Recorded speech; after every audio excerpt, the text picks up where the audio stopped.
Hello everybody, this is a series that I want to do called How I Build C1 TRANSKITs, and the purpose of this is on the TRANSKITs that are offered by C1. Here it's the built version. I did a whole build series for scaledworld.net. Right here's the link to scaledworld.net. We're in the process now of getting pictures and everything up of this build, but what I was focusing on this series is Chris Hales, one of the designers and fabricators over at C1, makes some great kits. Here's the kit that we had and we started with. This is what it built into. I did some of my own modifications, but I just want to focus on the C1 stuff. Now, the C1 stuff that came with this kit here, I've explained in the series video. It came with the front end swap. It came with the lower valance, bumpers, all the lights, the hood. It comes with 2 seats, a dash, a steering column, a steering wheel, and the rear flares that you see that's on the back of here. Now, like I said, I've done the whole build series on this already. It's called the C1 Sunny build. But although C1, they do a great product, it's a great resin, it's very easy to use. It's in the mid-range of other TRANSKITs, Factory 81, and Zoom On, they're in the higher range. But I put C1's resin right up there next to them at a much better price. You're not going to have, you're not going to spend 20-30 bucks on this resin piece and then have to rework half of it. I chose to do custom stuff with this on this build, but that was just to my liking. But the only drawback that Chris Hales, I would say that Chris has done with these C1s is being their TRANSKITs. Some of them are plain and simple, and some of them are very in-depth. And with C1 models, there's no instructions, guys. So what I want to do is try to give you guys a show on how I would build them. We're going to look at their products in this series. I'm going to show you some cleanup points, and I'm going to show you how to attach them to the kit that they go to. Like I said, you guys seen the build series on this. This was done. I started thinking about that, why I was building this, but I didn't want to get the 2 series mixed up. So we had the full-blown build up of this one, and it will be, I have a playlist over there with this build in it. But this series here is going to be, I'm going to show you guys what's coming in the kits, how to attach what's in the kits, and then to show you. And like you said, right here, I just want to demonstrate. Here was the C1 build, and it tells you on the box, you know, it's for the Hasegawa kit. So he does a good job of that. Now here's a built version of this kit right here. And so we're going to move on. I'm going to show you some of the other products that they have. Here's one of their larger kits. See if I can't show you guys that. Here's one of their larger kits. And it tells you it's for the Revell kit. It was designed for this kit, being that C1 is from Germany. This is the Revell of Germany kit. So this right here was designed for this, but it does work. But it parts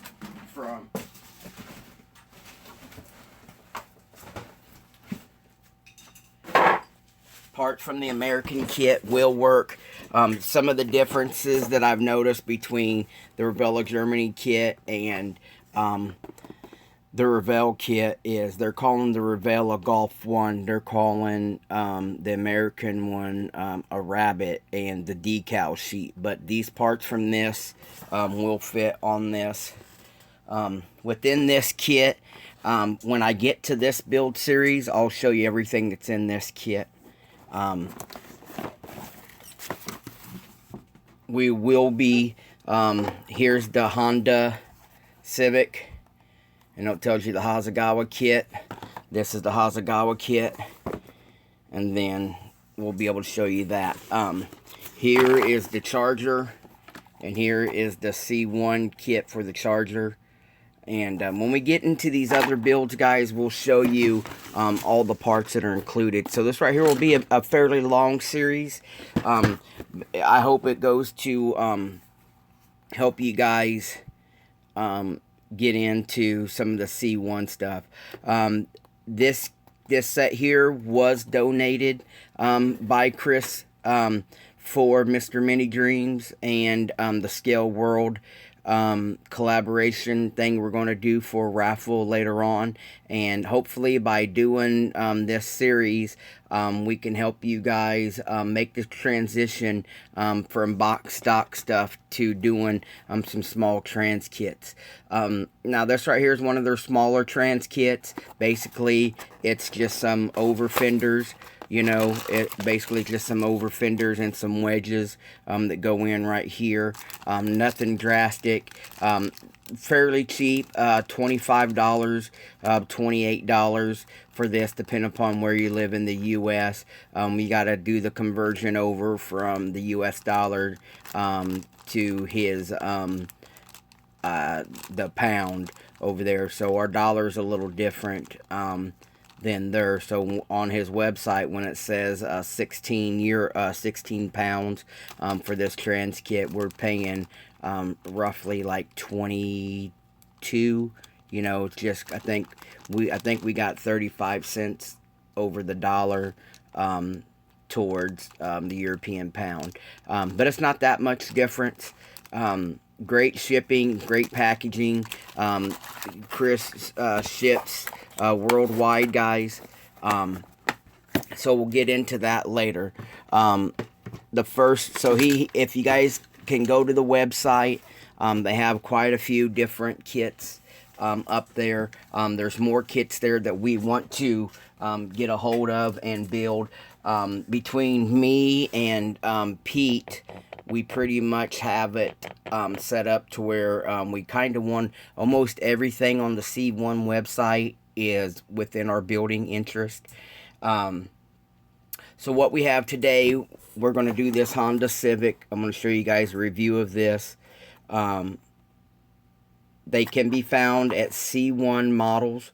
You can go to Google, go to the search bar, type in C1 model, get the light off there, type in C1 Models, it will come up, it will take you to the page, and it'll show you what all you guys are working with. Here is the Hasegawa body. This is the more common body right now to get.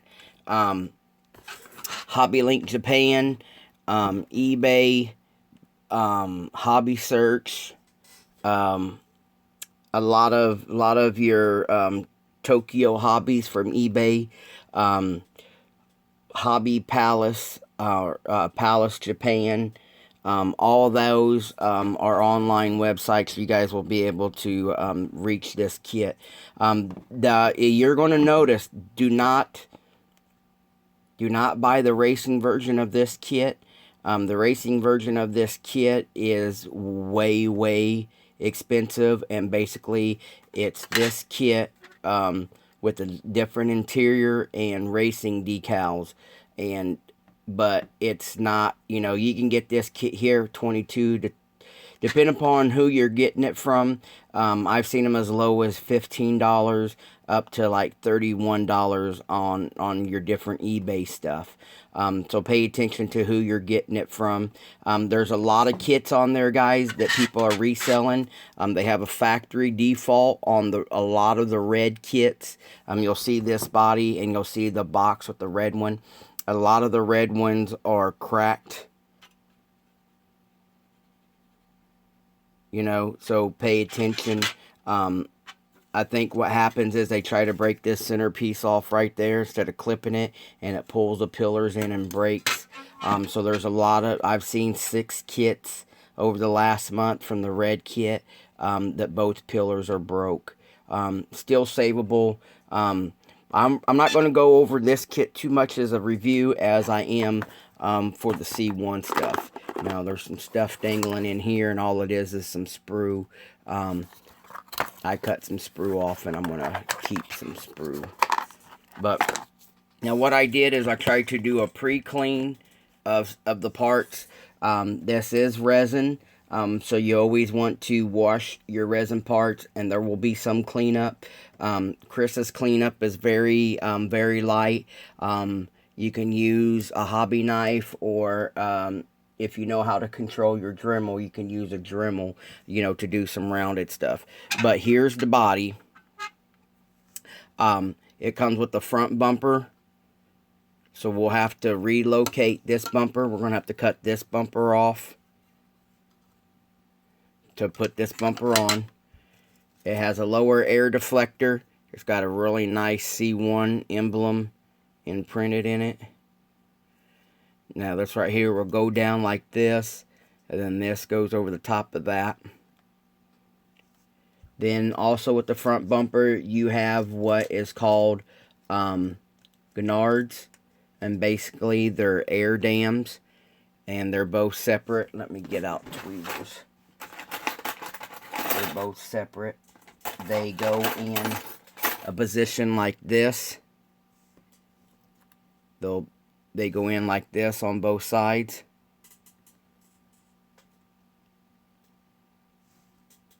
So you get 2 of those.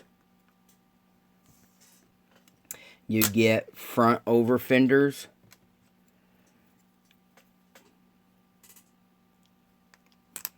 You get 2 rear over fenders. You get 2 side skirts.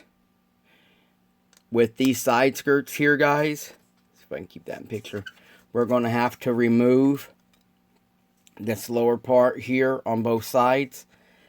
Chris has done a good job. If you see on the inside, they have this indentation. On the flare, they have the indentation, so you know which side that goes to. You do not have to remove it if you didn't want to, but then that puts it very, very low to the ground. The design is we cut this off, this glues up in there. It won't affect that piece right there. So you get 2 of those. You get 2 little rear bumper attachments, and what these are, they go like this. They'll go down here like this to give you a custom rear bumper.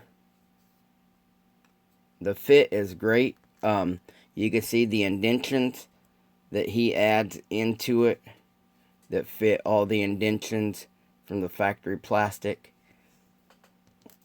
Then you get a rear wing. You'll have to relocate all this right here.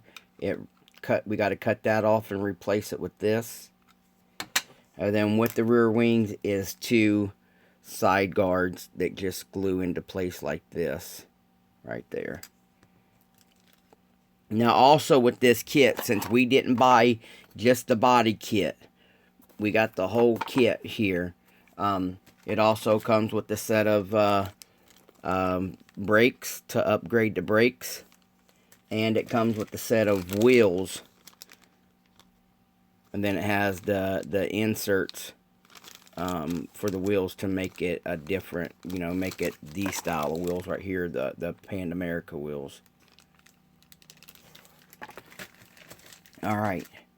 Like I said, with the kit itself, they're going to have to remove some things. Like we have to remove the front bumper to add this bumper. You have to remove the molded in valance to put this rear diffuser on. When we go to adding on to the fenders, to the over fenders, you'll see we have to get the right look, we're going to have to remove some of the plastic from the factory kit. The same with the rear end.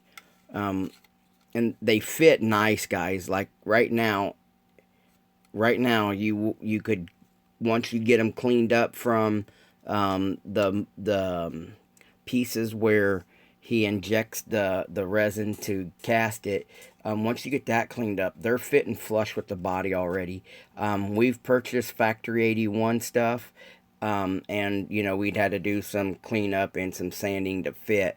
But with this stuff right here from C1, it is very clean. No warpage, really crisp. You can see the lines. Great texture.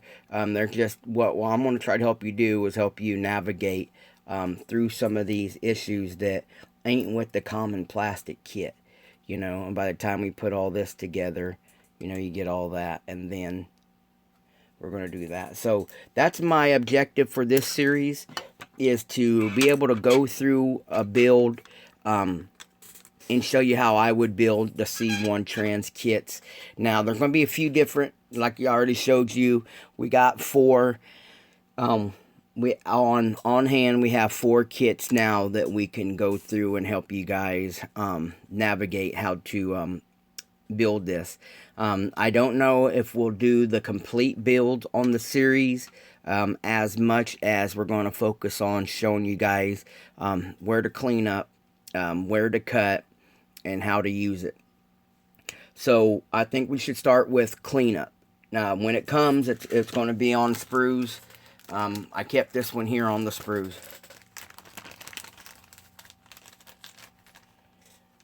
Now, when it comes on sprues, you can't, there's really no way to get away from flashing when it comes to resin. But it's easy with Chris's resin. Is thin. I call it flaky, but some countries, the word flaky and stuff like that means it's very bad words. What I'm going to show you guys is, you can see all the flash on there, and it goes, it comes right off. You wouldn't even have to use the knife, but my big finger would block it. So that's one good plus. The resin flash comes off so clean. I'm going to show you guys, you can use your regular snippers on this, because it snaps very clean. No breakage, no chunks or nothing. And this is the piece before cleanup. I just showed you, I just took the flash off. You can go in there and you can clean up a little bit of the mold lines very easy. It's not a very hard, stiff resin. There's other resins that are really, really a chore to work with, I should say, because if you clip them off, sometimes they chunk out.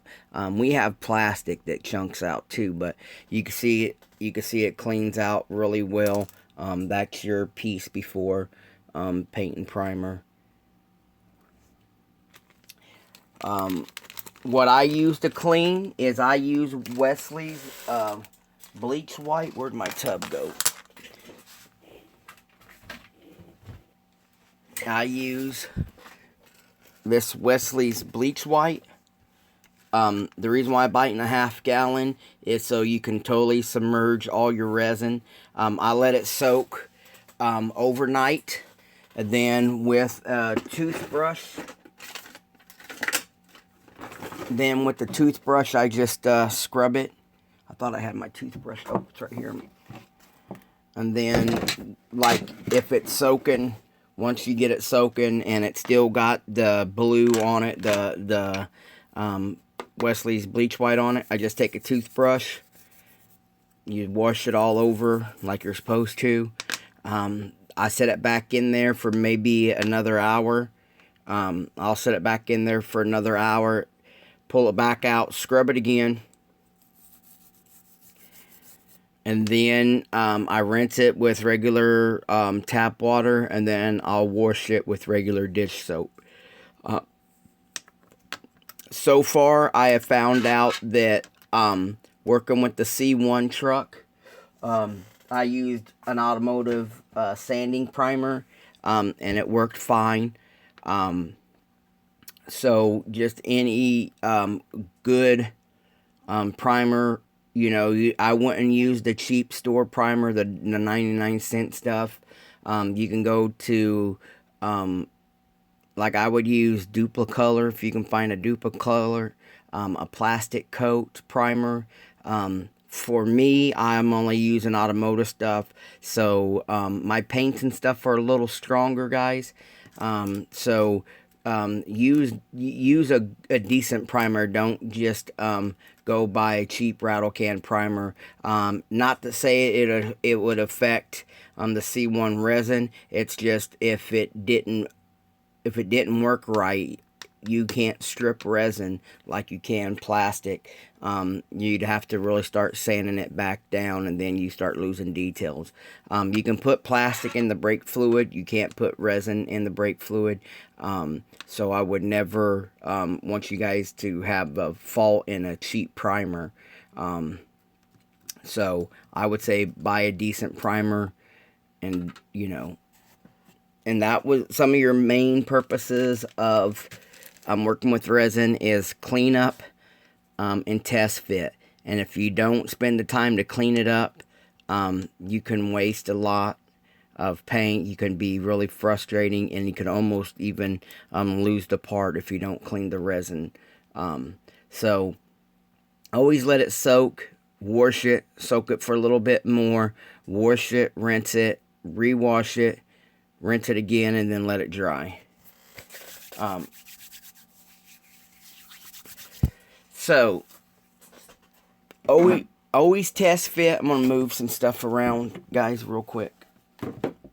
I want you guys to be able to see what I'm working on. That damn boxes. You know what? Where's the kit itself? Alright. Guys, I want to do a shout out right now. The kit donated here for us today is by Diversified Scalers Model Club. I just want to make sure I give a shout out to these guys. This is the flyer from their past show. The kit was donated by C1 for Diversified Scalers Honda meet last year's show. They just had their show a week ago for this year, but for last year's show they donated this. My Honda today won this there, and the guys from Diversified donated this kit. So I just want to make sure that we got their acknowledgement in here too of this. Chris from C1 has donated stuff to skilledworld.net for some Christmas giveaways.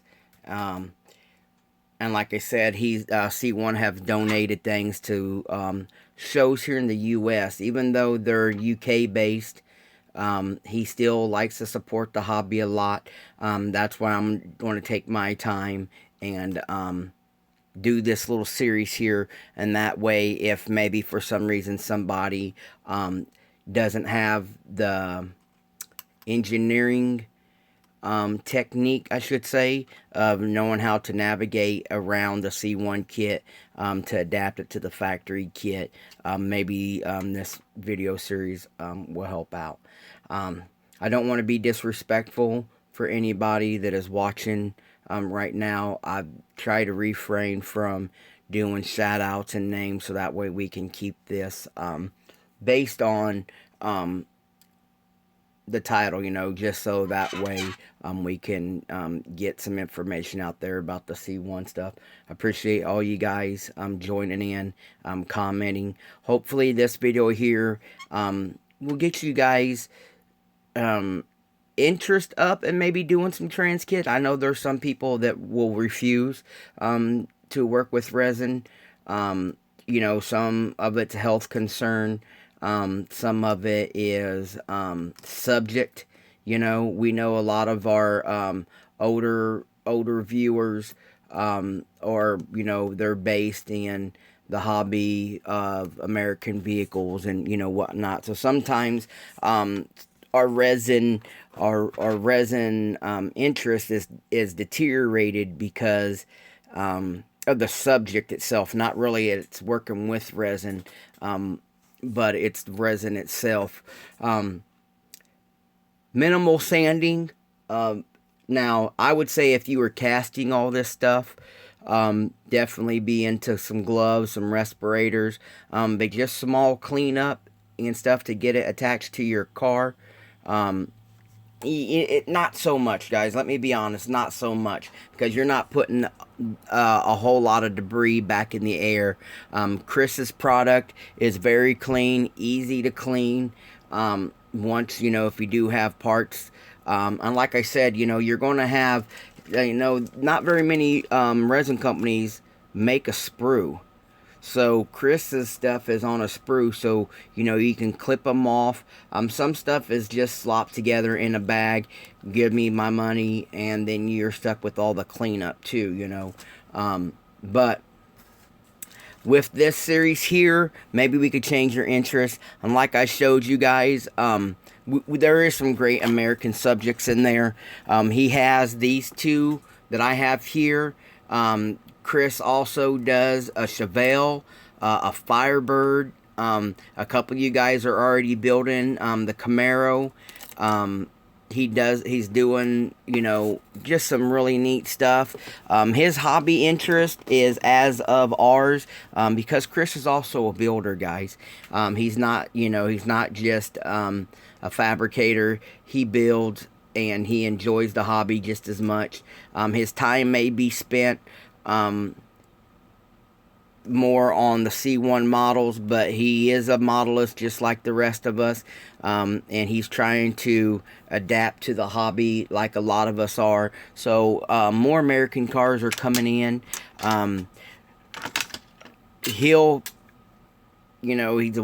He's a small crew. It's not like, Hasegawa, and there's a huge factory, and every year there's going to be something new. But he's always trying to bring something forthcoming. There's some great full-on body switches, like I have for the Volkswagen Caddy. He has a very, very neat, I would say it's like a Can-Am style Camaro, the 69. It's a fat, wide body all the way around, custom hood, some louvers in the sides here. Just a great looking kit,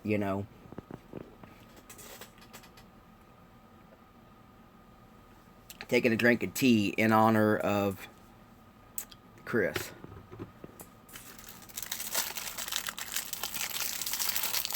Alright, so as of an opening video trying to describe what is coming forth with this here, we are going to start with this Honda Civic. I've already got stuff cleaned up. We got the C1 thing. I think the most important interest that a lot of people would go to when they're first opening this kit, in my opinion, I think they're going to want to do this front end first. Because you have to have the front end on to match up with the fenders and what have you. And so I think that's what we'll attack first on this one. What I use is I'm going to use a Dremel saw. I know some of you guys won't have a Dremel saw, but we'll be able to get this off quicker, and I'll be able to show you.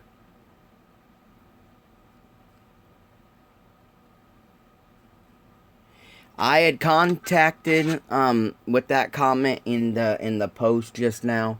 I've shared a few ideas with Chris about some of the Mustangs, because I am a big Mustang fan. But I'll tell you what, it was more for the snap together kit, as of, it's kind of plain and it kind of needs some updating. We looked at some of the Shelby parts. We looked at the convertible option and stuff like that. But you guys are always free to contact C1 Models and you know, leave a message on your. He'll have a way you can get in contact with him through the website, and maybe you guys can make your own suggestions. You know. I will take one small break.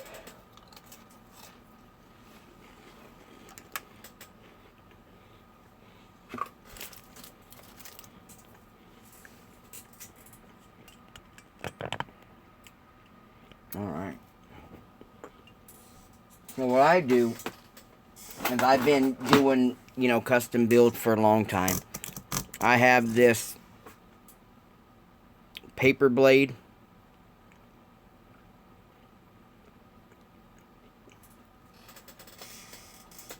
Somebody's asked me before what blades they are. And here's what I'm using. And they are super thin. What I'm going to do is I'm going to buzz off this front bumper off camera real quick.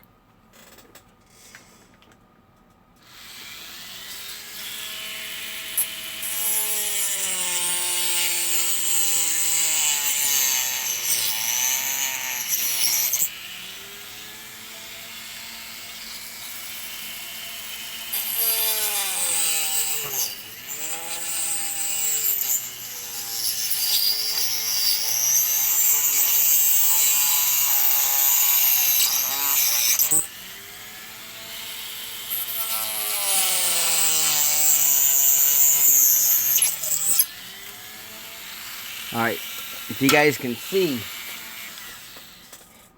see, I don't cut right to the edges. What I did is I cut the major part off, and then you can start cleaning it up a lot easier. You can be able to see where things go and, you know, where you need it to be. Now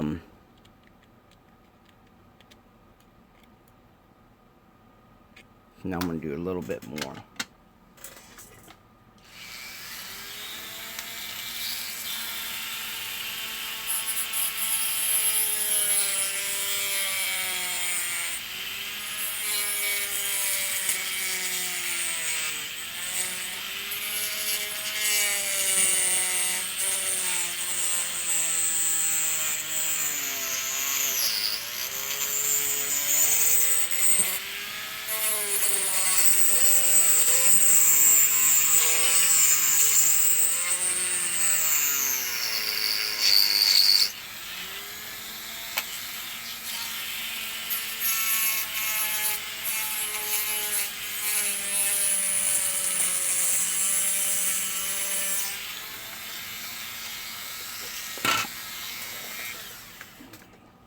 Then today I'm using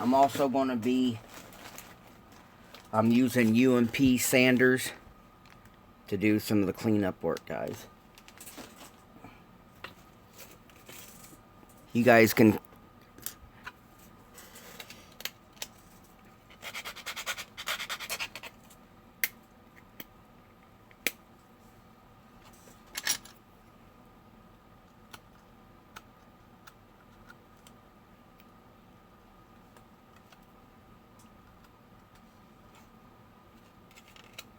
like I said, guys, I'm doing some cleanup work off camera here.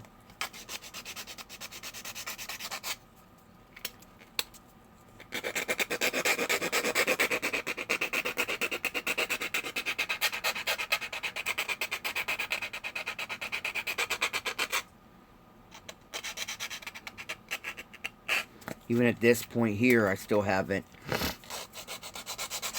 removed everything. I'm just doing some cleanup, and you always got to do the test fitting, guys. Always test fit.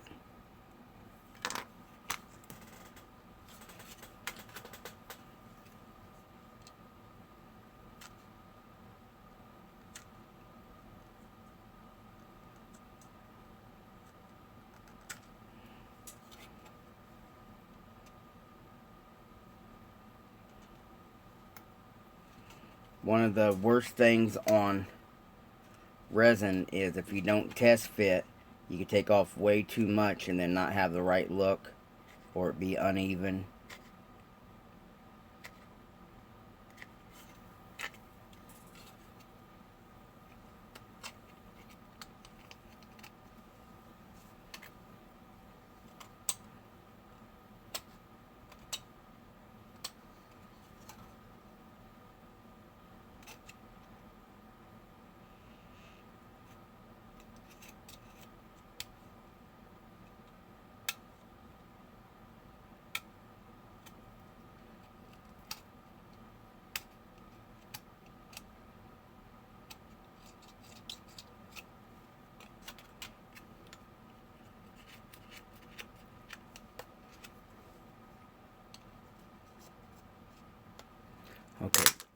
now.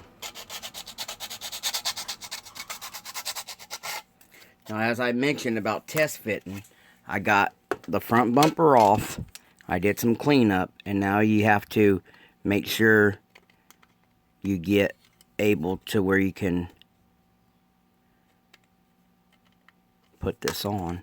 And a lot of your problems is going to be right here in this grill, because the headlights are super thick, and you need to get that plastic back so you can get that front bumper in there.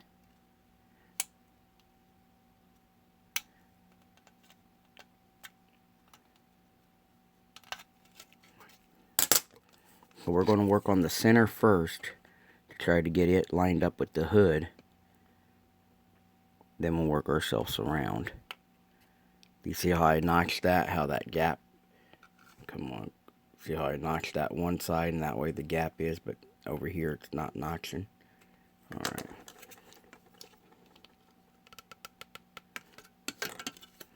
Just slowly whittle the plastic away to get it to where you need it to be. You can do this if you don't have a sharp enough blade. You can do this with a sanding stick or a file.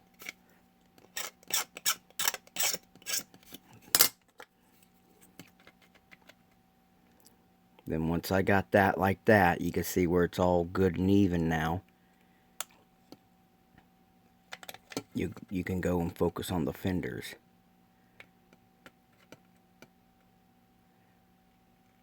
I wanted to notch that back just a little bit more.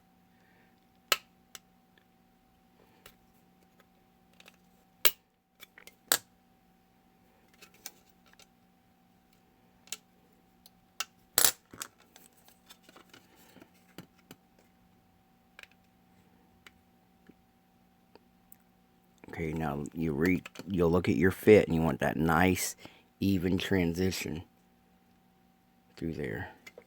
Alright. So then, try to set that down.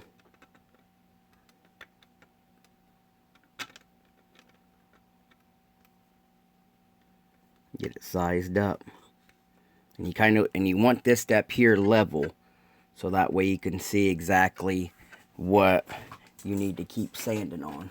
And like I said, you want to sand on the body, not on the resin. So if you guys can't see that right there, we're going to clean up. Clean up that headlight bucket right through there. A little bit right there on that fender. Then right here we got this headlight bucket.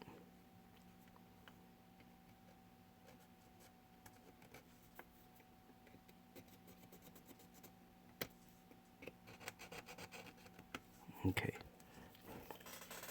Where's my lid?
Alright, so as that sets now, everything from my vision, everything looks good and on point.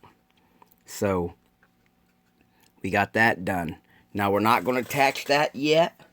What we're going to do is we're going to get the front fenders in place. Now, I don't cut anything yet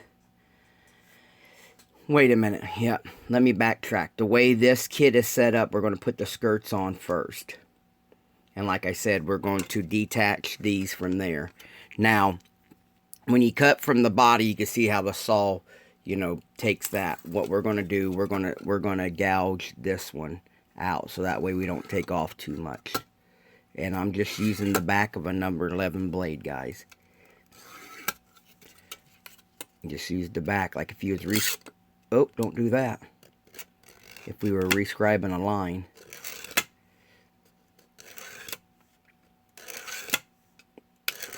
I showed you what not to do. There's also this. You guys can use the pen scriber, the pencil scriber that we made.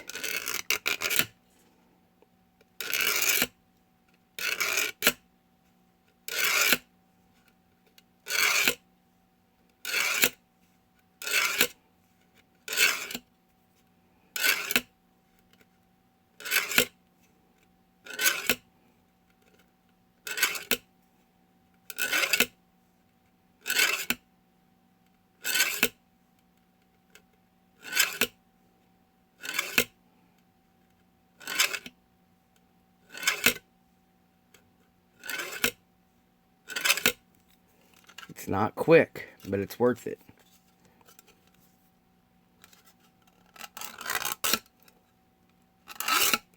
You just sit here and scribe it until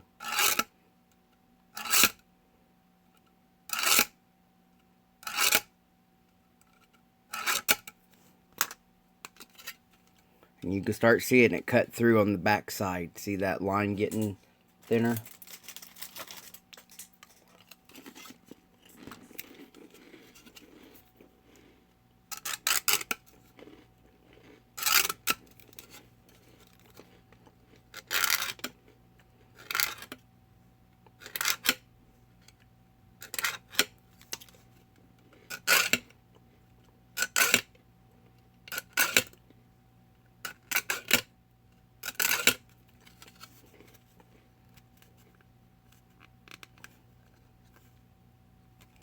All I do is give it a little pressure to get me more room to get in that gap to cut it.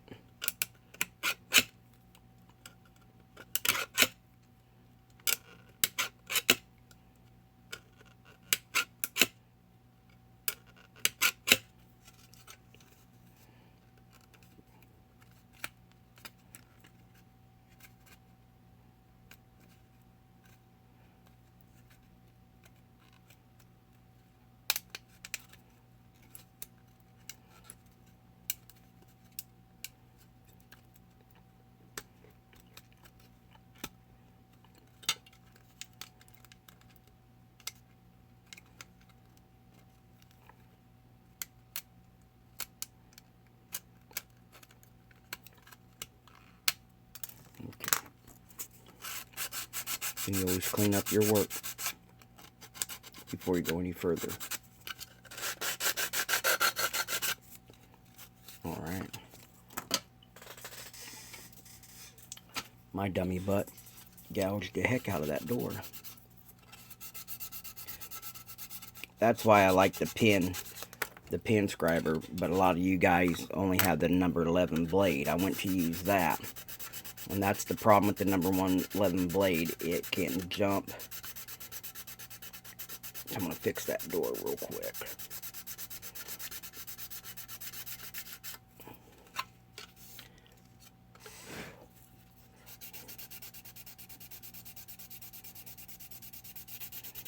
Get that down there.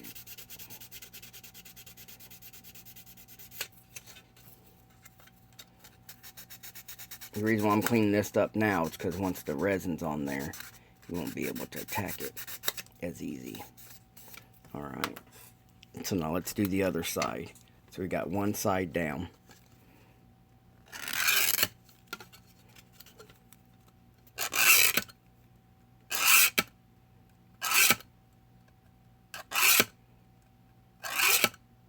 See how much more control you have with the pencil scriber?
The scriber is made from an automatic pencil and a straight pen. See if you can't see that.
And then sometimes they will get dull. So what I always have a whole handful on hand.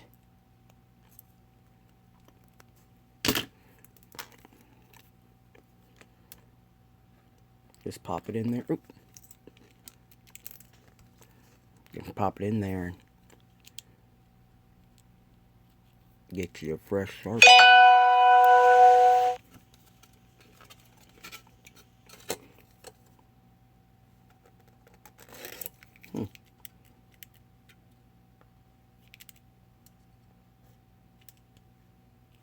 That one there must be too small.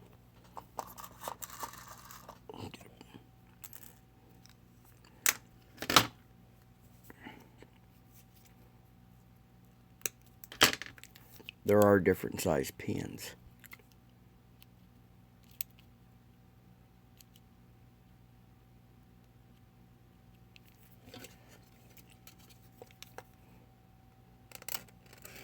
Well, that ain't helpful.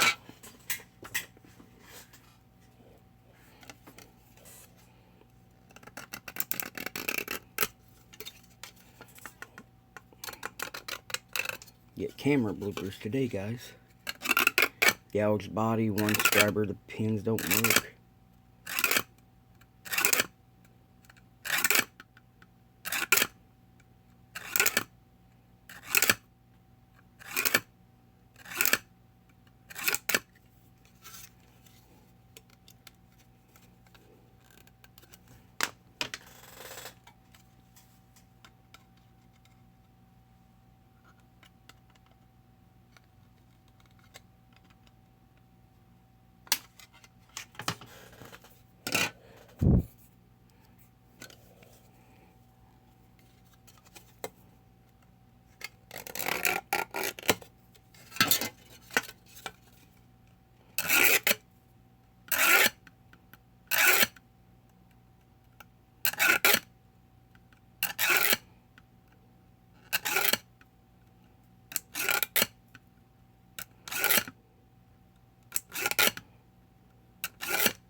Okay, we got both of those disconnected.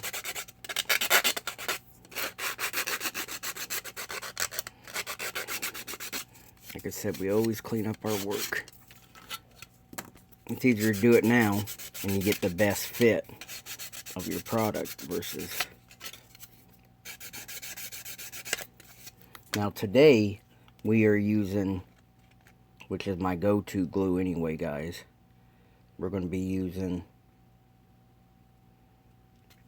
the BSI. We got Instant Set from BSI, and we have the BSI Super Glue.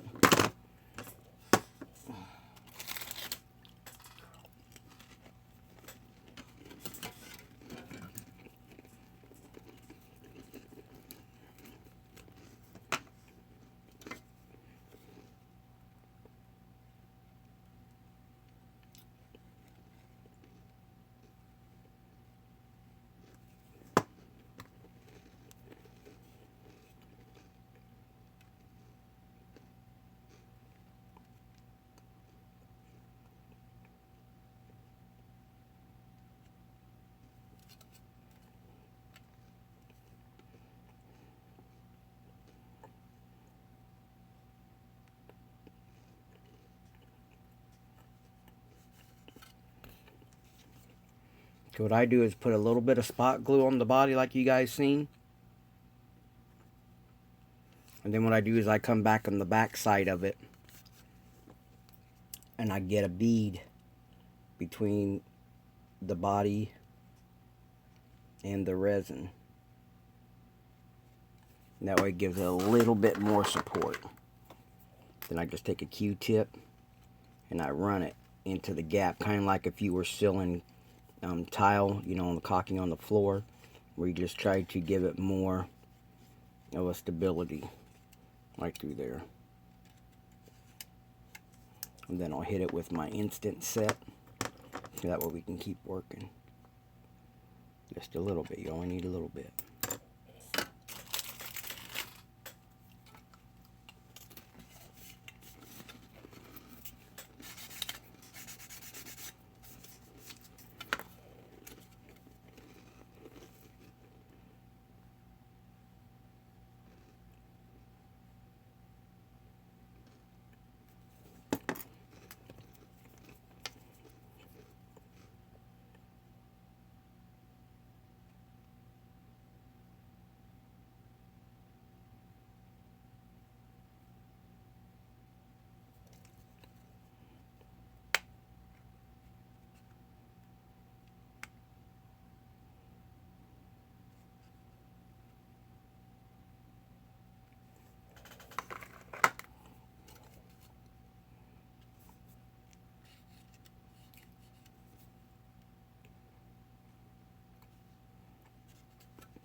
This is just my preferred way of doing it, guys.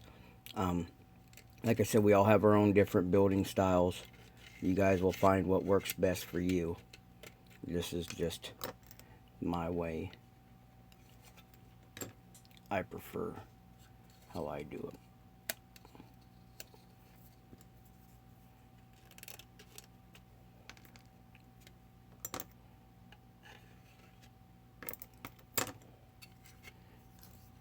So we've got the side skirts on. Nice, even, level.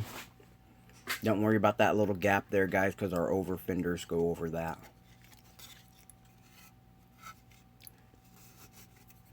Then what I always do is I already know where I'm going to glue the next part at. So what I'm going to do is I'm going to rough that up. Rough this joint up. And the reason why we sand the body where the next parts go, that way it gives it an adhesion to each other. Alright, now, like I told you, we're going to install the front fenders first before we do the front bumper. And what you want to do is you want to size your part up. See why we left that, why we did the side skirts first is because it overlaps that runner. Okay, and then what you want to do is take you a marker or something, and what you're going to do is you're going to trace this front joint right here, just like that. And then you're going to notice where that line is. You want to put some sanding. You just want to rough that up so it's not so smooth. Because you want to give the fender, the super glue, something to adhere to.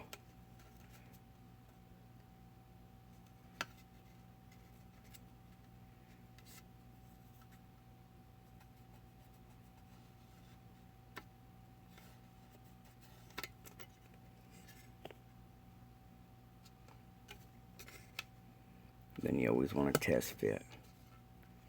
Don't look like they're rolled over enough.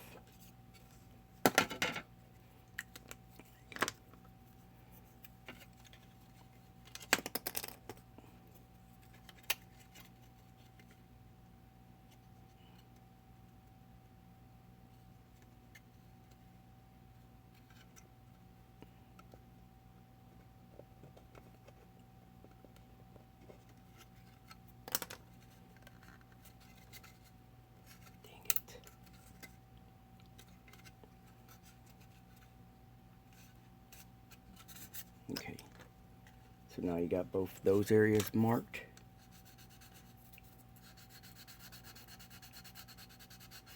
Go in there and do a little bit of a scuff, so that way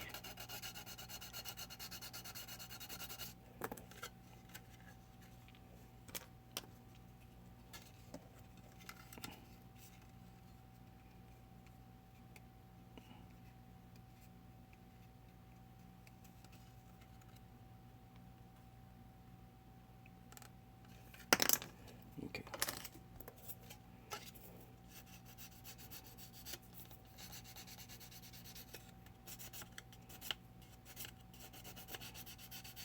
Okay, now even on here, we're going to do some test fitting. That one there seems to fit really decent right there. Alright. Alright. And then so what I do is I don't want no gaps. So usually what I try to do is try to get it all the way around the edges and then squish the glue out. And hopefully by doing this,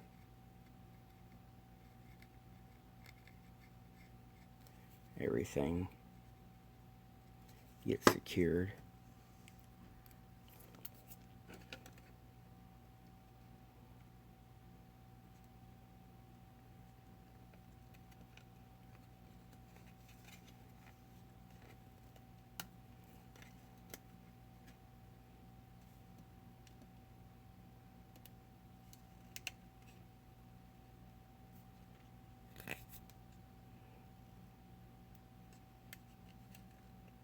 You guys know what super glue was actually invented for?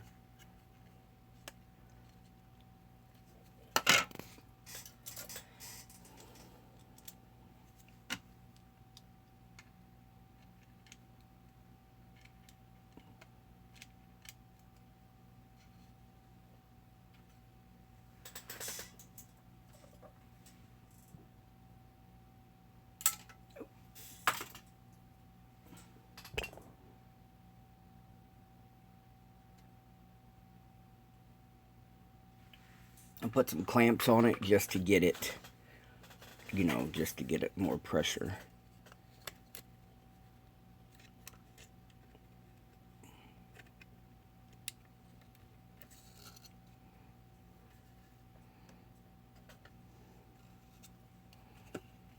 Alright. Then as you're test fitting, you're going to see that there will be some issues here and there. But how you decide to clean it up is what.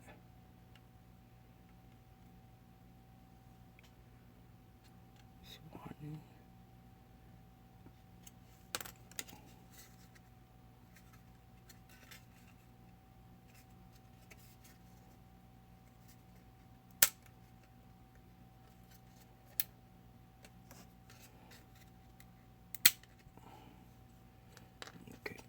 I'm going to reset that one, guys. I didn't like the way that set. That's why we test fit, and test fit.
I'm cleaning off the super glue from that first set.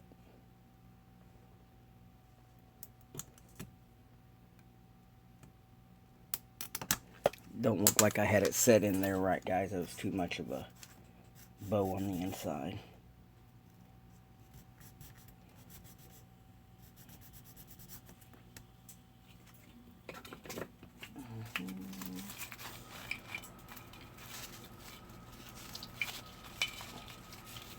You guys just give me a second.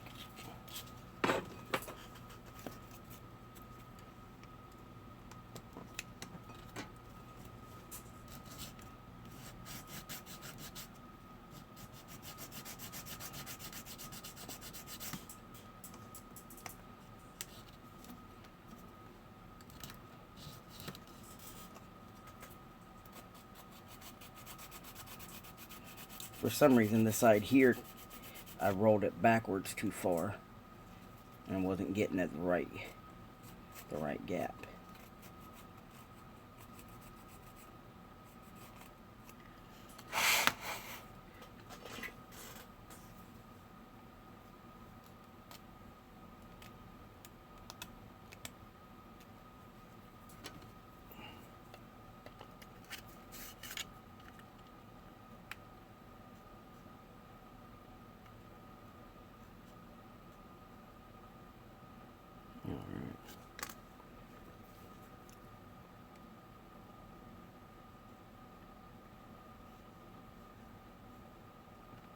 You guys see, I'm showing you two different ways to glue this. The first one, we glued the part, we put the glue on the part, and then now we're putting the glue on the body. I just want to show you guys, you can use both methods, but it don't always turn out the same.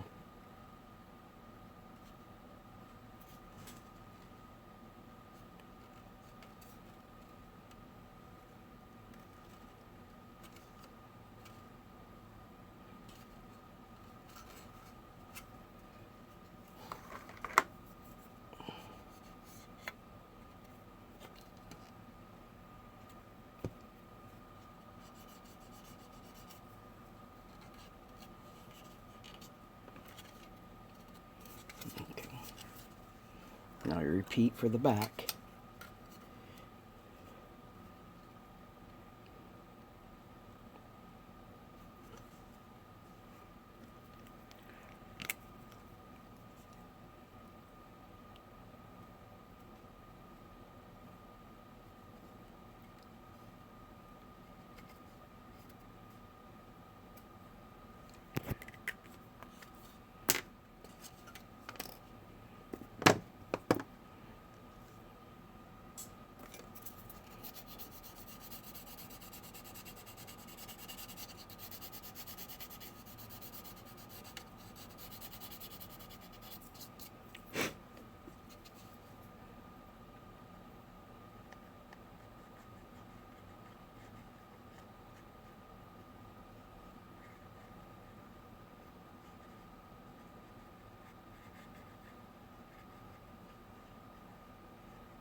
Since I had an issue with the body rolling on this side and not the other side, I wanted to put this side on first. Then I always chase my super glue. Alright.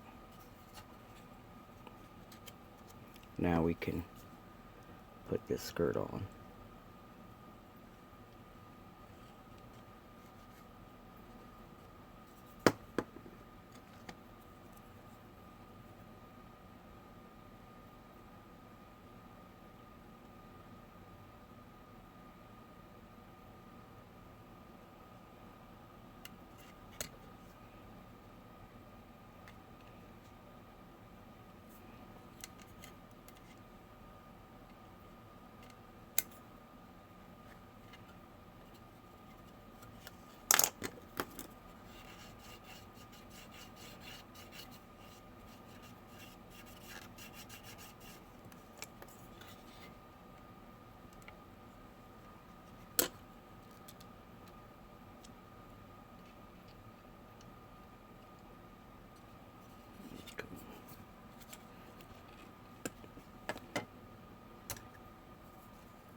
Oh.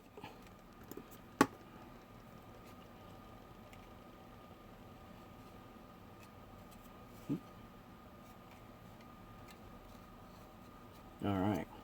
Now we got the side panels on. Let's give it some juice. Let's just give it some security. Go all the way around. That's why I like the eyedropper, guys, instead of the spray.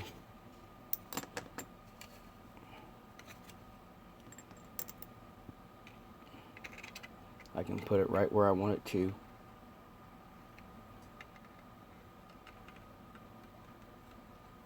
Alright. Now we let that set up for a few minutes.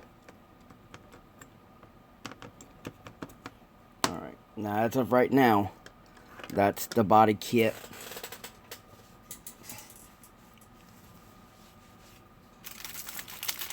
I'm going to set and wait for a few minutes.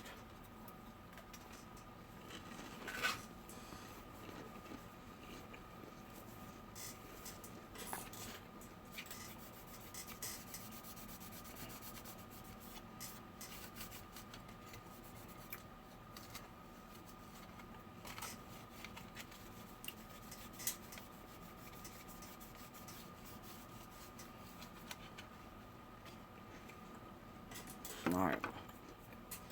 Now, even though we got all that on there, we still want to size up the front bumper to make sure we get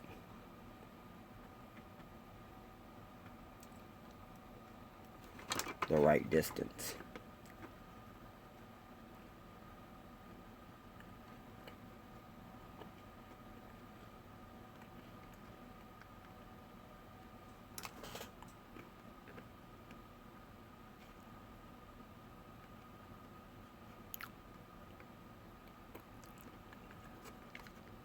Now what I'm going to do is I'm going to mount this front first.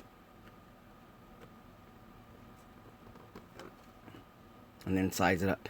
I'm still unsure if on this build if I'm going to open the hood or not. So I'm not going to glue this part. I'm worrying about fender edges, guys. Because I still don't know what I'm going to do right here.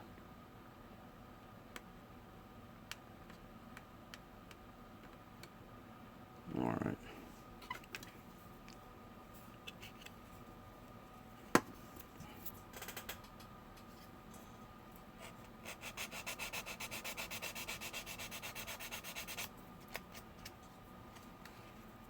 What I'm doing, I'm just making sure the plastic it's flat with the resin, so that way I can get a good smooth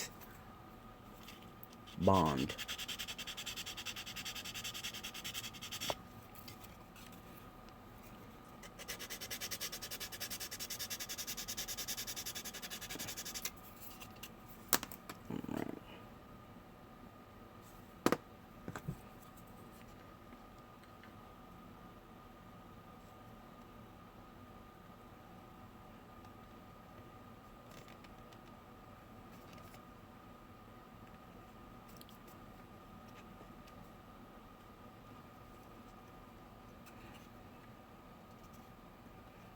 Okay.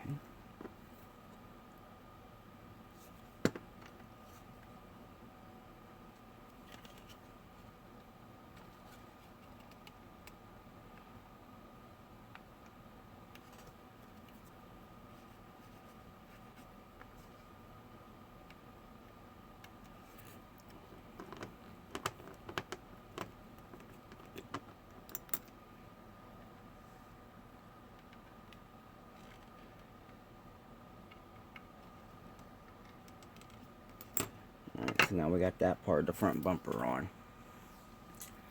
Now, to put this lower piece on here. Now, it's an option. You don't have to do it. But we're going to do it.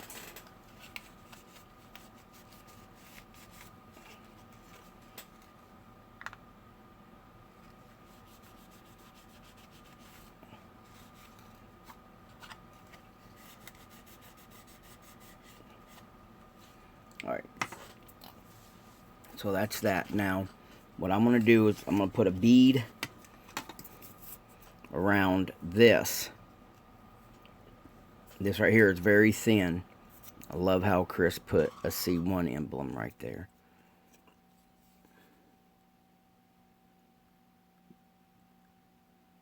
I'm putting a small bead.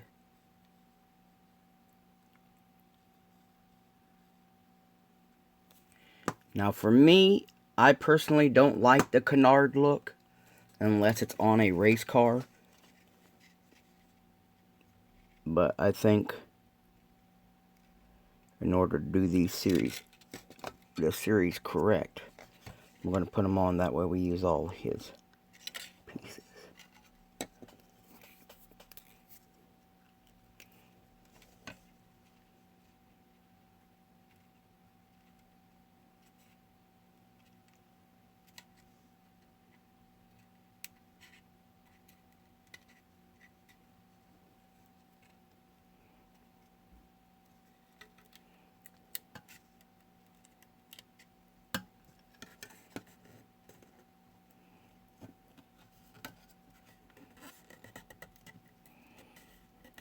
And then if I want to change it up, I can change the style myself later on as I do the build. Alright. So now that I have that piece right there, on, I'll go back in and I'll do some sanding just to make sure all my edges are perfect.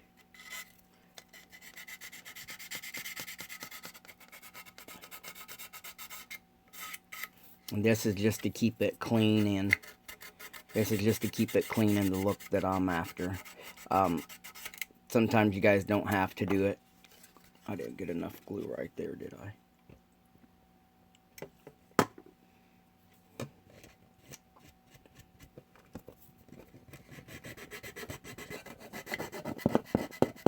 But as you can see, we haven't attached to the body yet. If you can see the body, once we put the thing on, we have to groove all this stuff right here out. But we'll get to that in a minute. Alright.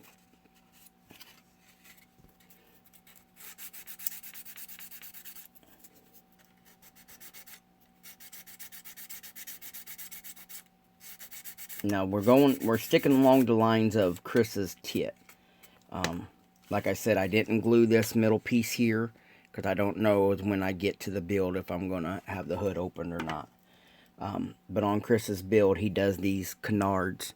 Where'd my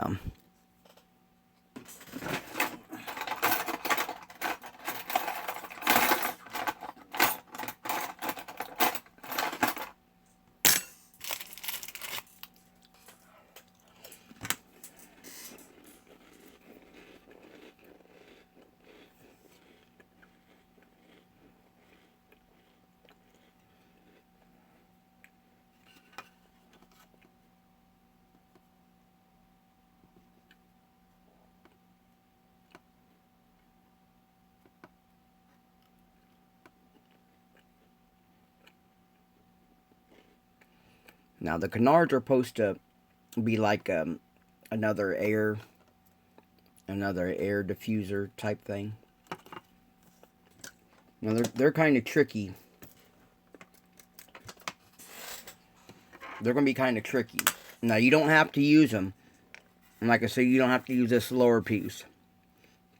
Well, we chose to use them for Chris's, for a full complete design over Chris's work. And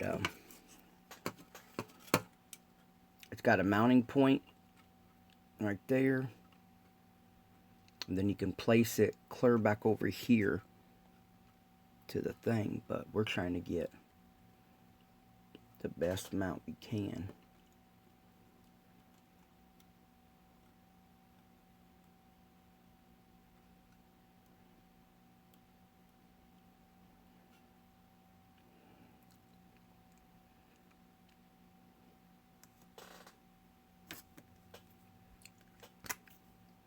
Now for this, because there's so much movement in this, I'm going to give myself a glue line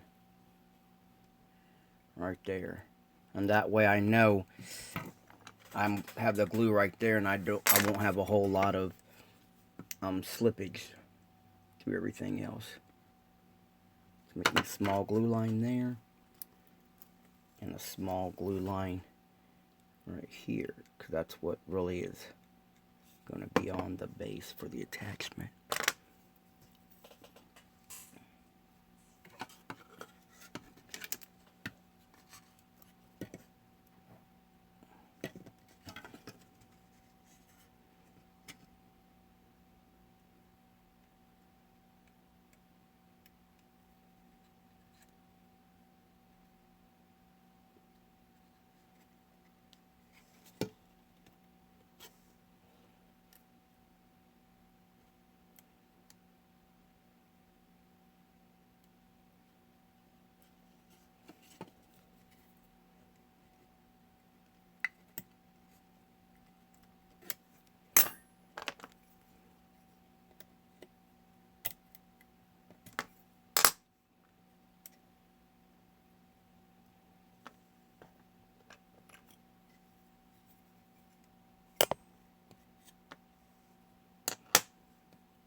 Alright, that's one on.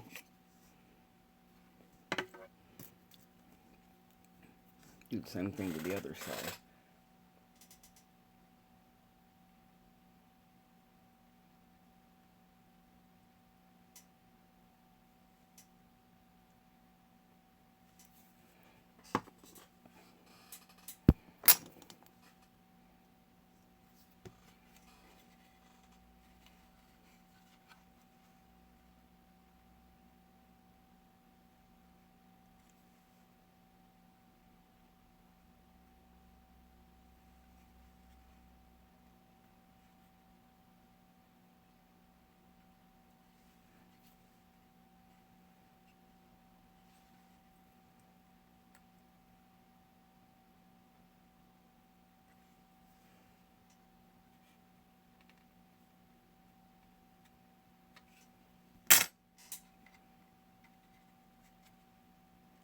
Okay, now that's both of the canards on, and this is what we got so far.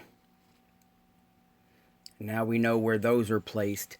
Now what I do is I want to use a 220 grit. I'm going to use a 220 grit sander from UMP, and I'm going to blend just right here the two front fenders, because Chris gives you some stuff for movement for slack, you know, to help you guys get the best fit you can.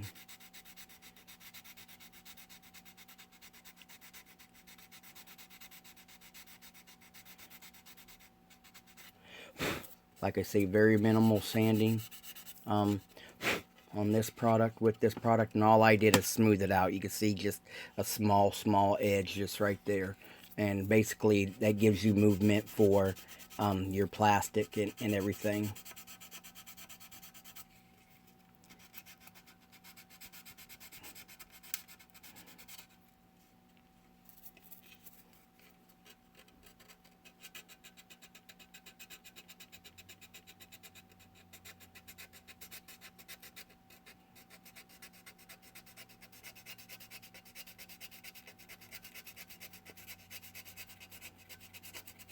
I use 220 because of my my sandable primer covers it very well, and it's nice blends. It's not that aggressive of a groove when it comes time to clean up and whatnot. Alright, so that's the front end attacked. So we got the fenders on, the front bumpers on, the canards on, the lower diffuser on. We got the side skirts on. We got the rear skirt, the rear over fenders on. Now let's move to these under bumpers. Now you can see the grooves that Chris at C1 has put in there, and the grooves line up very well with the bumper indentation. So what we're going to do is just add the glue to it and get it in there. See how that all fits.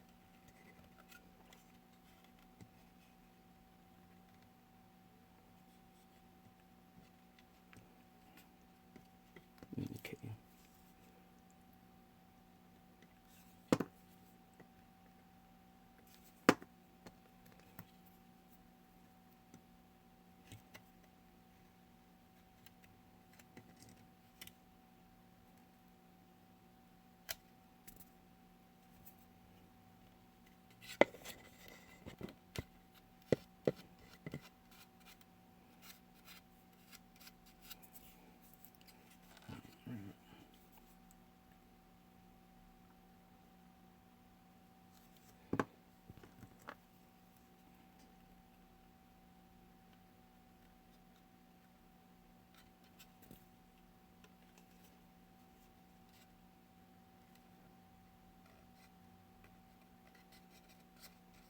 Then once you get those attached, you can see how everything comes together. And again, we'll do a little bit of parallel sanding, basically like get it to even up.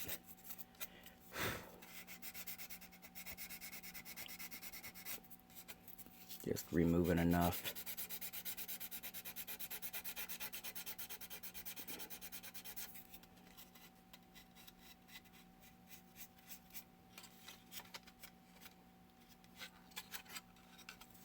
Like I said, this is just steps I do to take.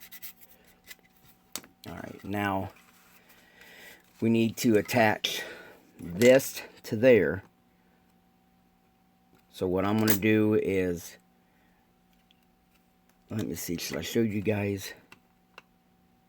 Well, you guys, let's do it with the scriber again. That way it'd be best for you guys instead of my saw.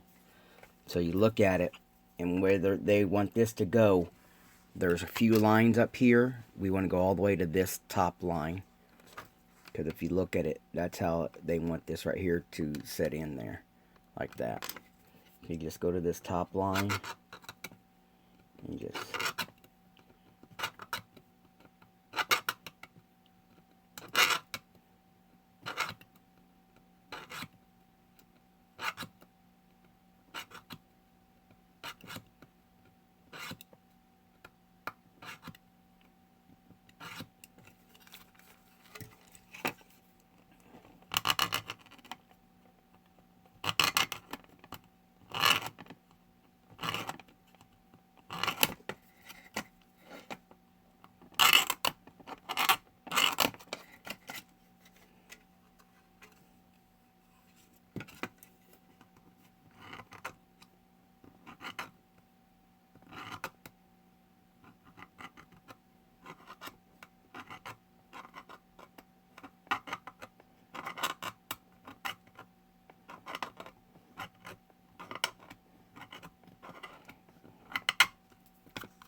I do have, I mean, there's saws and stuff out there. I'm just gonna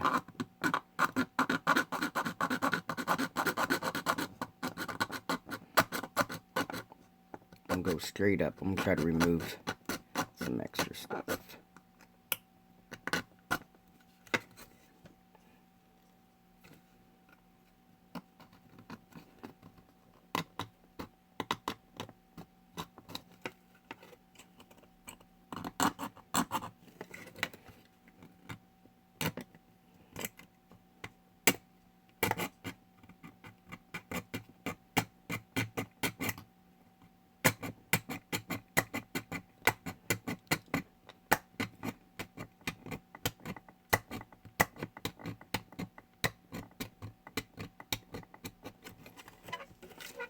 I'm just doing this one with the saw because I don't want to lose this wing. I want to use this wing on the Revell kit.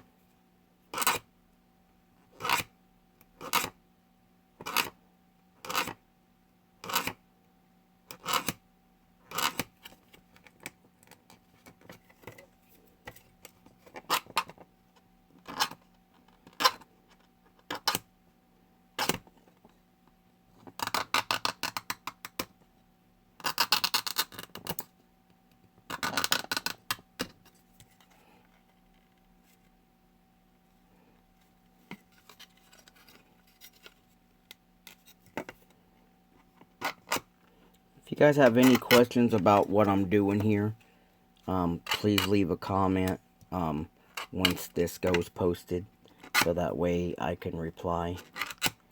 Or maybe if Chris watches this series, I know he followed along with the C1 Sunny build.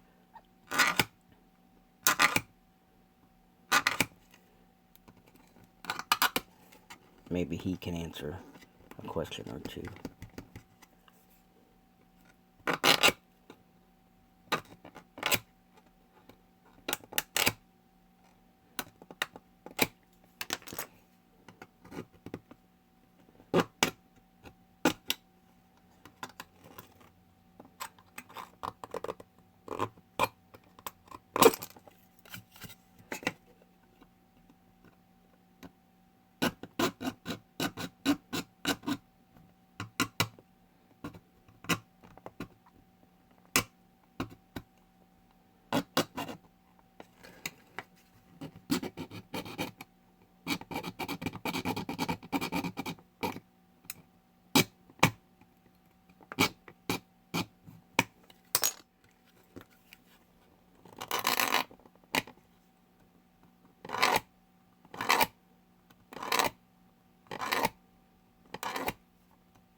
Like I said, we always test fit. So gotta get those out of the way. Where's my hobby knife?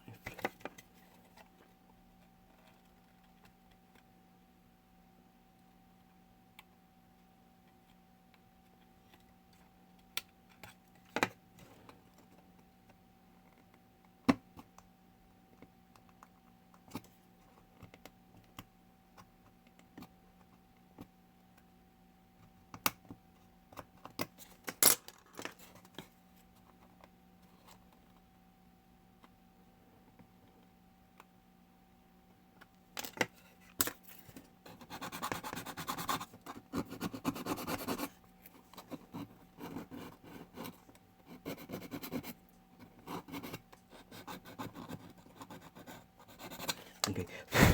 Alright, that's the top fin cut out where you need it.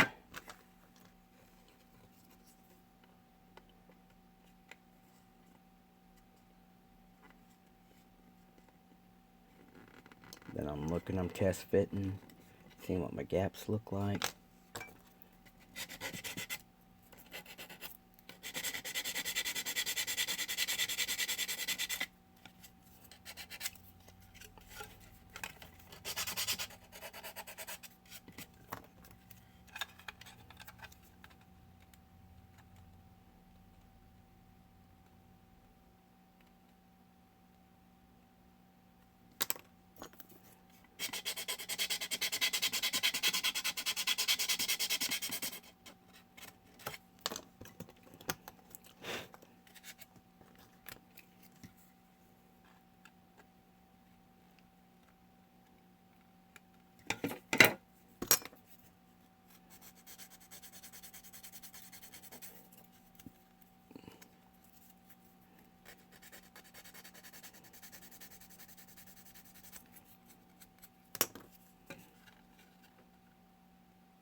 Small sanding, guys. Don't go in there too far too fast. And just work it until it all fits together.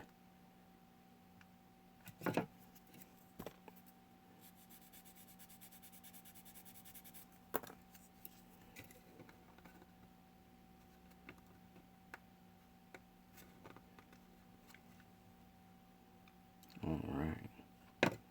Looks like that'll be it.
Now that fin is on, we're going to give it a little bit of juice just to give it some security. And then you're going to go in there and you have just a little bit, you know, you had that glue, it squeezed out a little bit. And then I always clean up before I move on to the next one. And just do a little bit of cleanup, making sure everything's rounded together.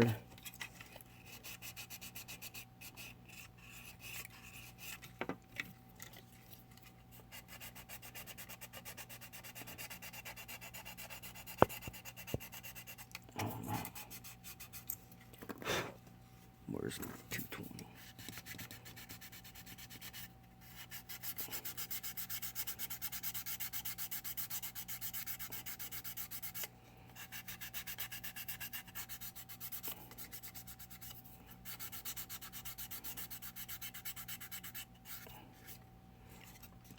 We'll have to go in there and rescribe some lines, but right now we're just doing this. Alright, now these little bitty doodads right here, now they're separate for two reasons. One is some people don't want them painted the same color as the car, and there's also aftermarket. There's also aftermarket photo etch pieces that some people will choose to use, but we are not. We are going to use this.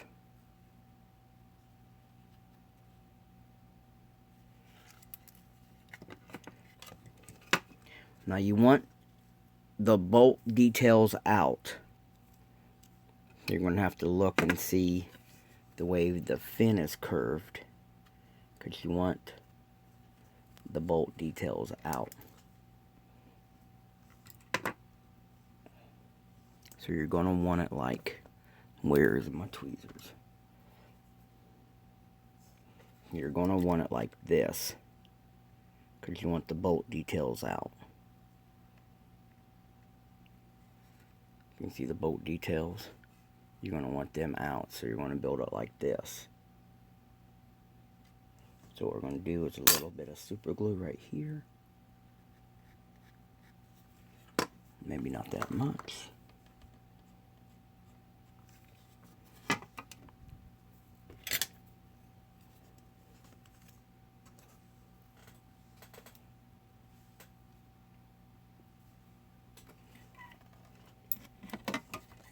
You don't want to do that.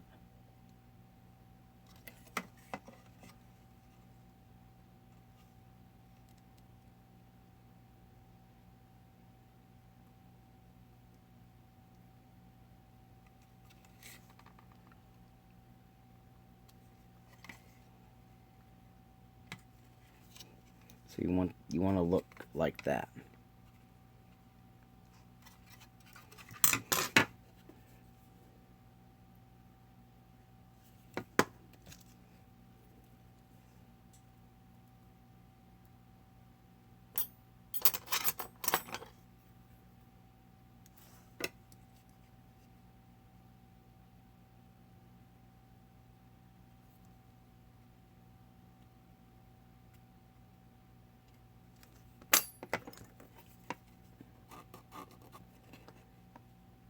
So with a little bit of modeling ingenuity,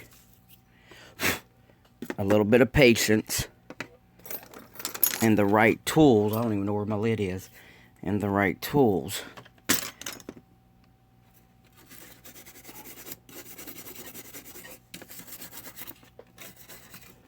you can apply that body kit on there, no issues. The design that C1 has produced is awesome. But now we got the setback of the body still showing through. Right there and right there. Now I suggest that you guys go out, and there's a couple different grits. You can get a rough barrel sander. You can get a smooth barrel sander, basically like a 30 grit, and this right here would be like a 100 grit, you know. So I'm going to put that in my Dremel.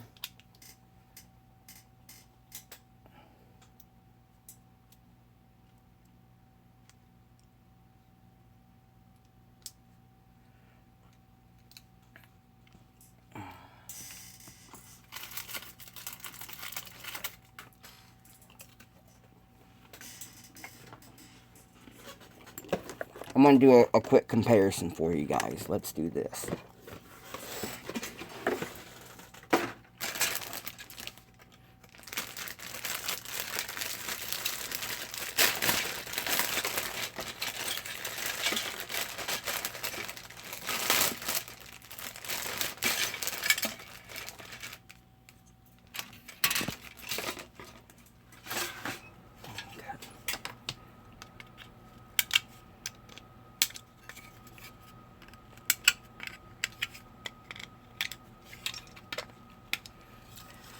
I just noticed, guys, it has the race car interior in this kit.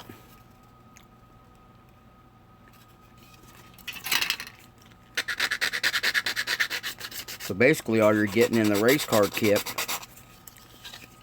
is the decals, maybe a different set of wheels. But I've seen that kit. $135.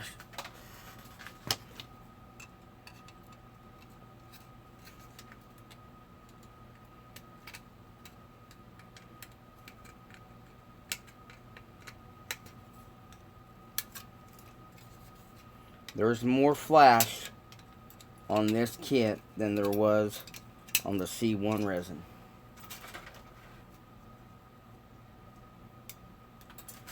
Look at all the flash on here. That's more than on the resin we got.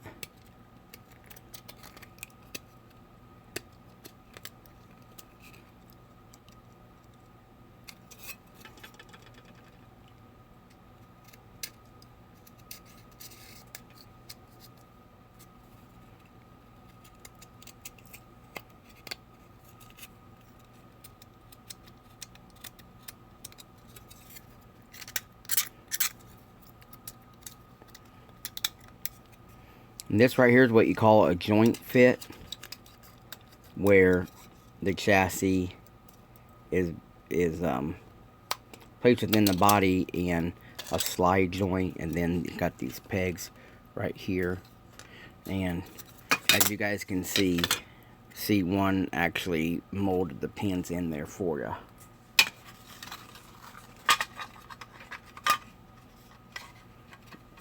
Interior in.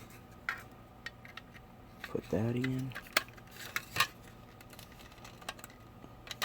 Maybe you gotta do this first.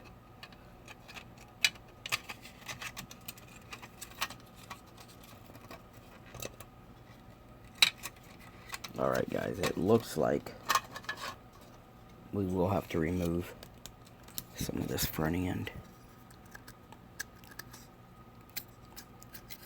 Just because I don't know how much to remove yet. Get the interior out of the way. I'm gonna look and see.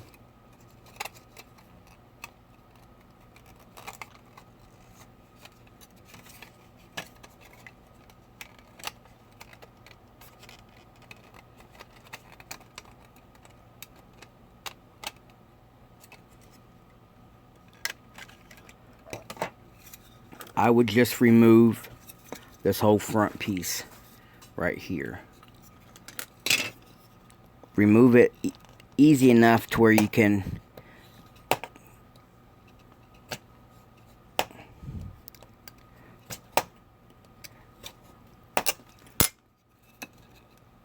fit it back in if you needed to. Where's my salt? I'm gonna saw it off with this.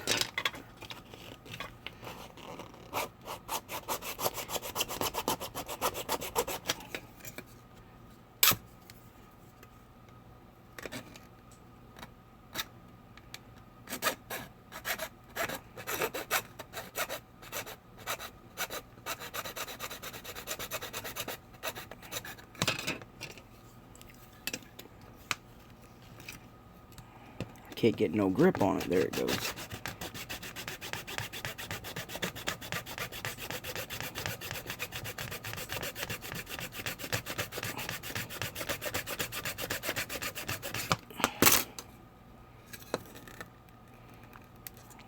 Big piece of plastic. What the heck?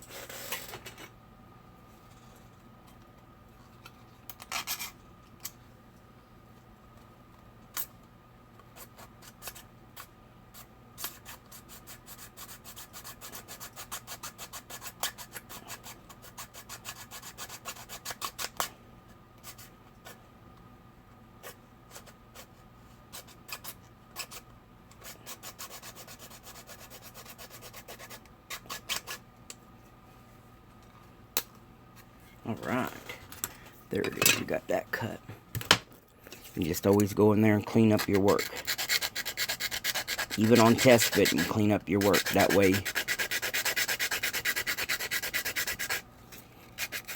you get the best results that you can.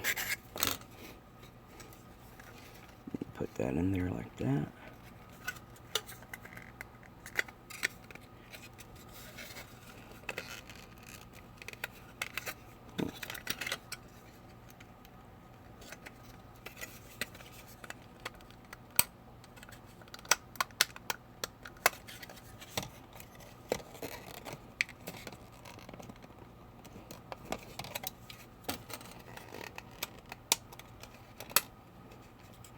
Okay, that's the chassis and the factory mount. Alright, now you got that right there like that. But you can still see the body thing. So here's what we're going to do. We're just going to test fit the wheels I'm just going to twist these wheels. If you don't remove the body, see how high that stands out?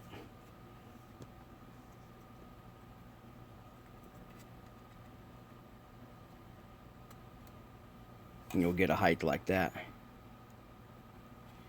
So what we're going to do now is I switched the barrel sander, and we're going to clean all this out. This is what I'm using.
Like that. It makes a bit of a mess, but it's a lot quicker doing it with the Dremel. That's all four done. And then, you guys remember how high it was setting a minute ago? Now that lowers it a lot. But then, you know, you still got a big sidewall and stuff on here. But, there's that. Like I said, let's try it with some low profile stuff. Let's see what this looks like. Alright, now these right here are wheels from the Revell Audi R8 snap together kit that I put a ring on.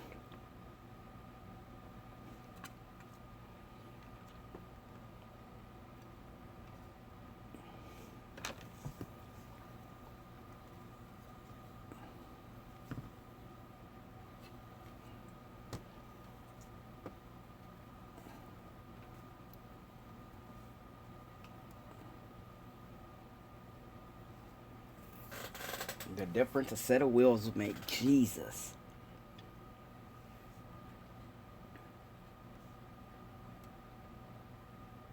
Oh no, these ain't the Audi wheels.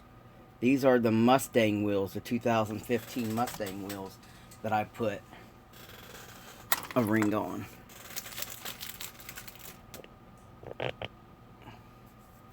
So overall, it has a great looking tuner look.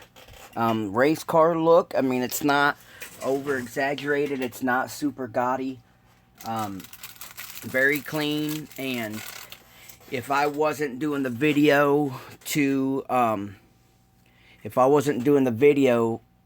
for you guys, I would say maybe an hour, maybe an hour and a half to do everything correct.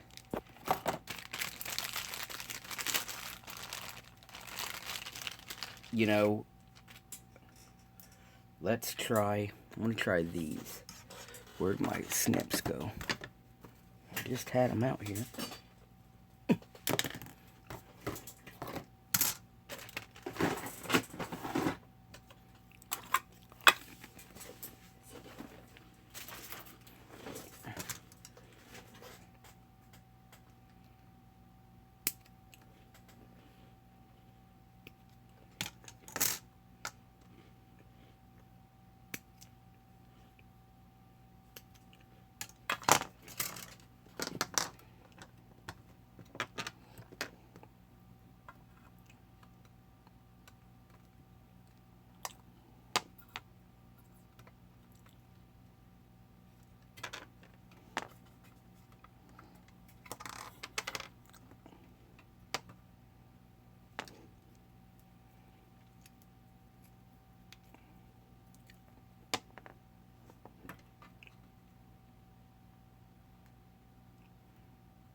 What wheels are these? These are the Yayos. We'll put the Yayos on underneath those and see.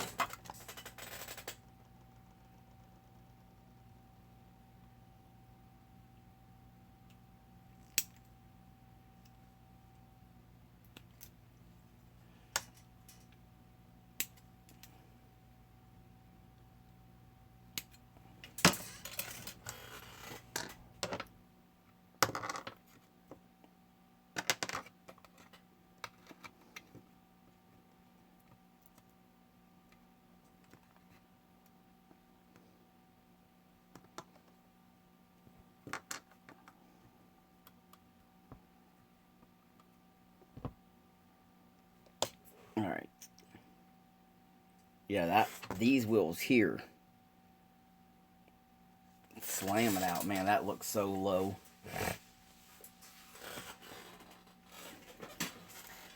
So let's, I'm going to do one more. Give me a few more minutes, guys, on this. So you guys can get where to go. Here it is.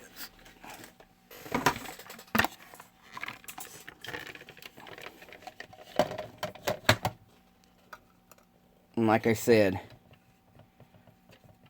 don't take a whole lot of skills, but with some skills and the right tools, you know, we did this as I'm training you within an hour and a half.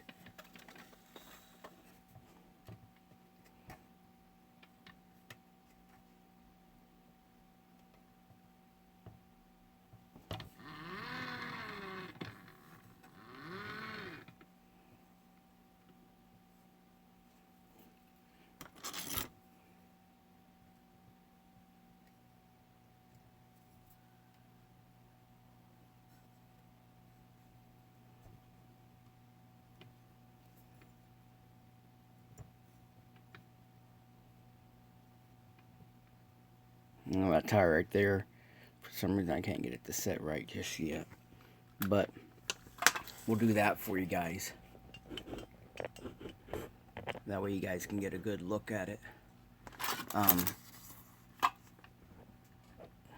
Get Skilled World in there for you guys.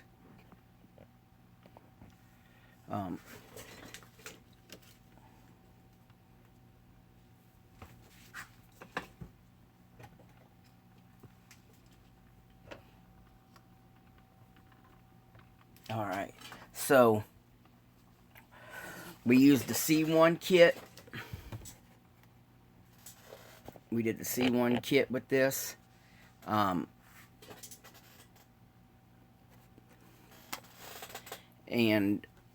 maybe we'll do it like this. That way you guys can see. Alright, yeah. First, right here is the C1 Honda kit.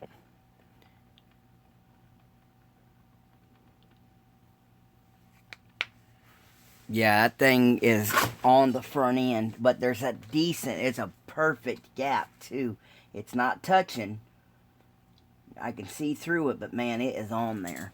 And like I say, and that's with these little bitty wheels. There's other wheel options we might look into. But this is the way I would build this C1 kit. the steps and stuff that I would take.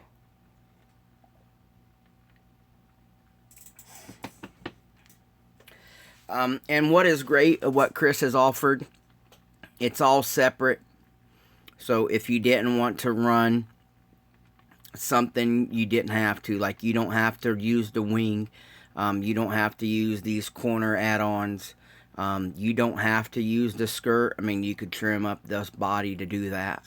You don't have to use the canards or the front splitter. This is just something that I wanted to show you how I would do it, and the steps that I would go through to do it.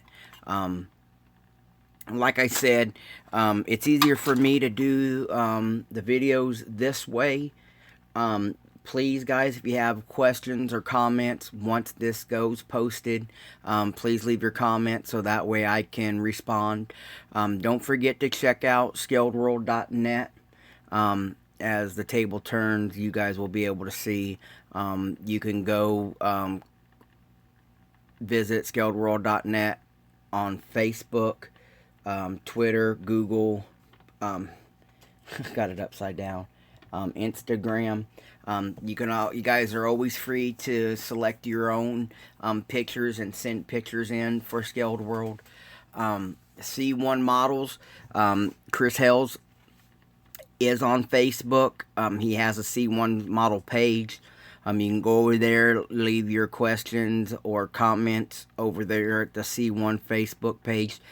Tell him you saw me do the kit review, build stage on YouTube or what have you. Don't mention me at all if you don't want to. Just go over there and show your support. Keep him encouraged on making us some great items for this hobby. He is a super cool guy, but very busy, and he's very interested in keeping us with stuff to build. The box, I'm not going to lie, when you see some of these people putting on Rocket Bunny kits onto some cars, they look hideous. So far, I've been very pleased with working with the Factory 81 kits, and now Chris's kits. With the Sunny and being able to demonstrate how I would put this together for you guys. They're great. They're up there with some of the first class resins I've ever mentioned. I'm not trying to be biased. I would tell you guys the truth. These are great. I don't work for C1. I'm not sponsored by C1 or any of that. I'm sponsored by scaledworld.net. I work with scaledworld.net. This right here was to bring you guys a look into the C1 model stuff. Be able to get you guys in contact with Chris Hells. And you guys will be able to see the steps it takes to work with the TRANSKIT like this. Sometimes they're easy. All you gotta do is slap them together, and then there's times like today where we had to cut and remove stuff to use the products. But with a little patience, the right tools, you guys will be able to get it in there.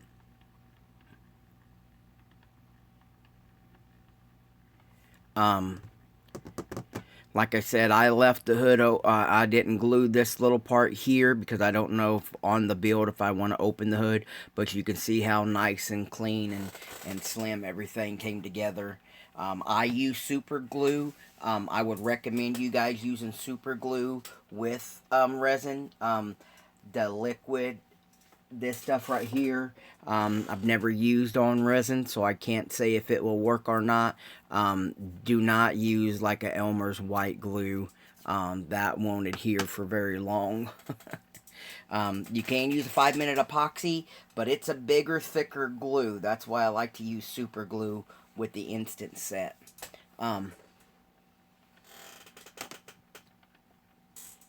Another thing, I don't know if there's anything else I want to address. Oh, another shout out for Diversified Scalers,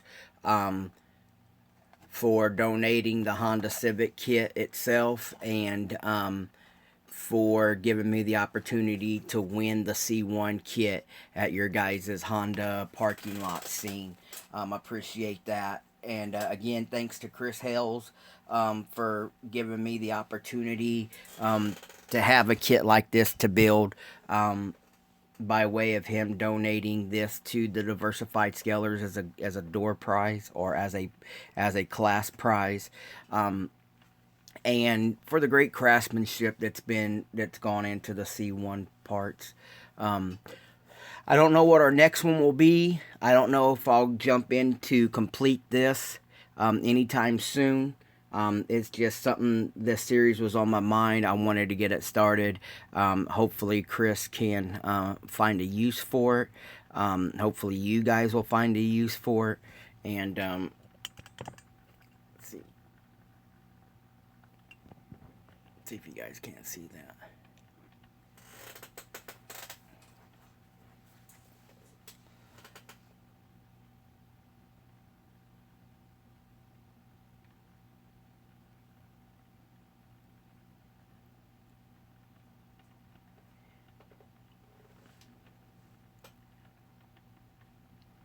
And like I said, we have the Charger from C1 models. We have the 69 Mustang from C1 models. We have the Volkswagen Caddy TRANSKIT coming soon from the C1 models. And you guys have already seen the Sunny build using C1 models. I appreciate you guys spending the day with me. I'm doing this. I appreciate you guys, all the support you give this channel. And please stay tuned. Like I said, I don't know when we'll add more to how I build the C1 TRANSKIT series.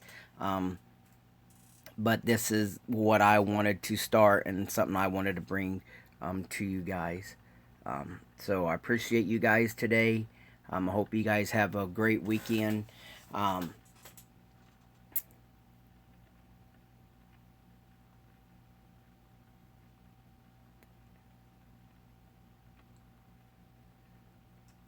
Taking it from the box to here, I'm really impressed. It took a plain kit and made it look very aggressive, Chris. I can tell you that.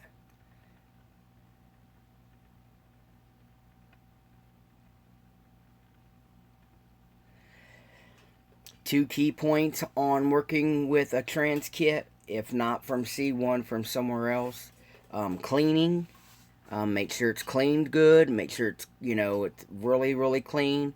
And test fitting. No matter what tools you use, no matter what paints you use, no matter what style you go with, make sure your resin is clean, and make sure you test fit. And if you have questions, test fit, small cuts, small sands, test fit again. Keep test fitting until you get it flush. Keep test fitting until you get it right.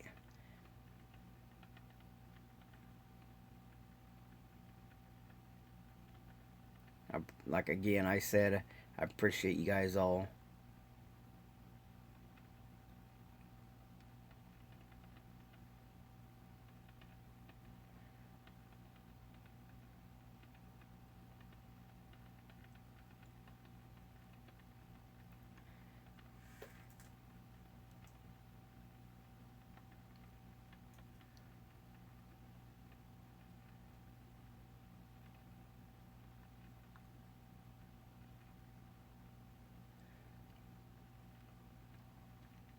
Okay, guys. Well, that'll be it for me today. I really appreciate all of you. And we'll catch you guys on the next video.